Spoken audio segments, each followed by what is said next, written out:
my topic is the gold rush of 2025. So this is a disclaimer. You should read this carefully.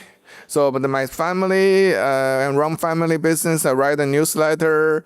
I do all the different sectors, and then I put whatever my best ideas on my presentation. This is what I did more than 2 years ago. That's rising the silver price. I believe silver was the next lithium, and then silver did very well in the past 2 years.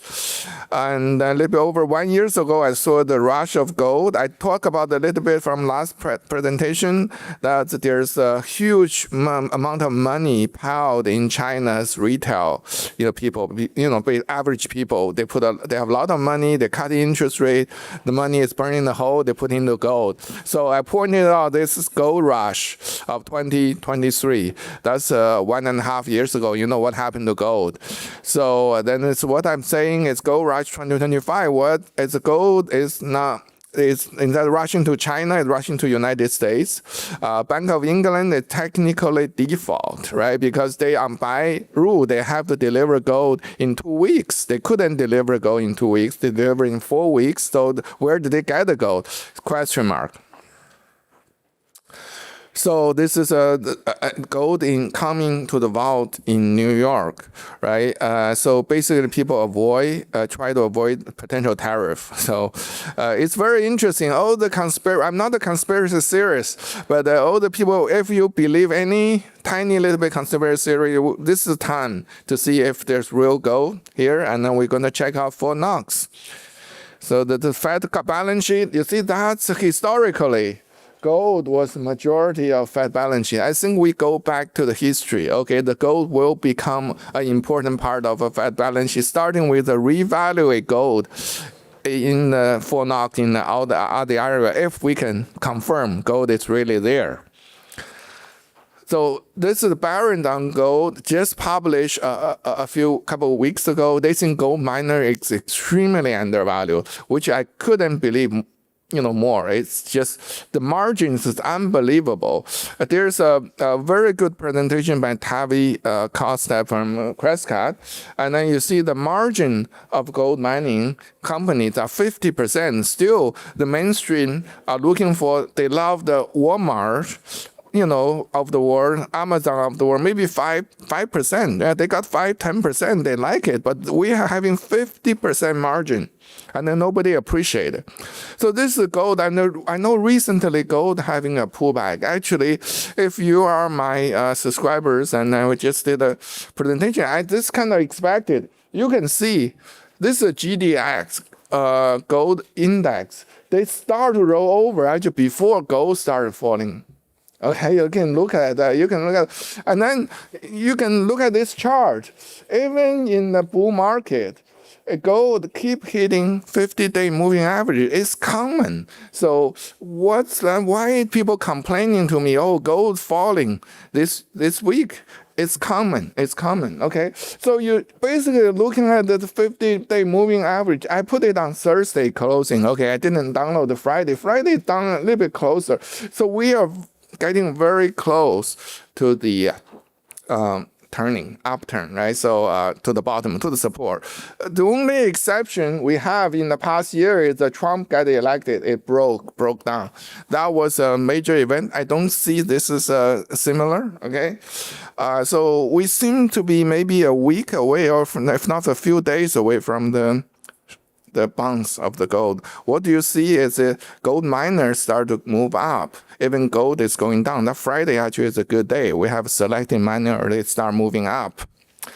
So this is the most bearish report on gold. I don't want to say their name, but I just put it there. It looks very striking. Okay, look what happened in 80s, in 2012, and the COVID peak and current peak. It looks pretty scary, right? But if you want to critique, I think this is exaggerating. Why? Because in the 80s, gold went to it's $700 gold, and then you have this gold above moving average is 600. It's different. Then now we are above, we're not a bit lower, 300 versus $3,000 gold. Proportionally, it's very different. Okay, so I can see this kind of movement may be similar to this or this. Okay, you need to, I'm just trying to tell you, even from the bearish report, I can see we're still far away from the peak of gold. How about silver? That's one of my favorite targets, and I like silver. And I just want to give you a little bit because of all the tariff, the competition, the Chinese solar panel makers, they cut down silver significantly. I already reported a few weeks ago, 6 weeks ago. So on the most popular solar panel, they cut in half. And then this one, because low HJT, low temperature part, it's cut out even more. So it looks like the silver used in solar panel peak last year. Okay, but it's still using a lot of silver. Okay, the silver deficit continues. If you look at the back, this is a Mercedes presenting their future cars. So you can use a solar roof. There's many more applications coming, and then they all use silver. That's why I think that it's top, because China's solar panel growth is slowed down, and China is more than 50% worldwide solar panel. I just want to tell you the fact, not just to pump something or something, but you understand all the facts. And then there is the solar panel itself, the peak is last year. But with all the new application coming, new technology coming, we could have another peak coming. So this is one of the point I have. Okay, this is a silver in stock. Okay, right now we are looking at the silver availability is about 300 million. 300 million is $10 billion. Right, 10 billion. It's very tiny, a little bit compared with trillions of dollars in the digital currency. All right. So my question is, actually, is this really 300 million ounce? I feel there's a question about that, because silver has been deficit for many years, and you see this sharp drop of this line seems to be consistent with the silver deficit, but the recent years it seems to be not so consistent. My question is this really 300 million ounce of silver available for delivery, or if it's less? But we will find out from all the silver coming to the United States, right? Because this is a ETF. ETF have been selling, so that provides some stock of the silver for delivery. But it's only 100 million over a few years. It's not enough. 150 million. So that's my question. I do not know. But even it is 313 million available, it's only $10 billion. The largest silver company, Fresnel, have made free cash flow almost $1 billion in free cash flow. Okay, they have more than $1 billion in cash.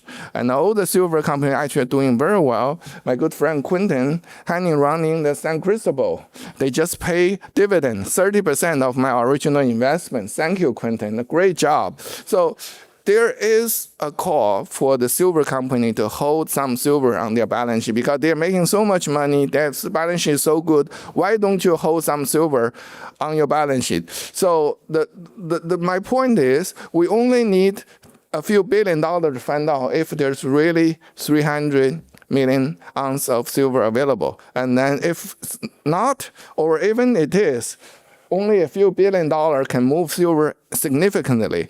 And I think we have a very good chance to hit $50. Again, this is a different scenario by DT Security. And you can see silver stock will just gone in a flash.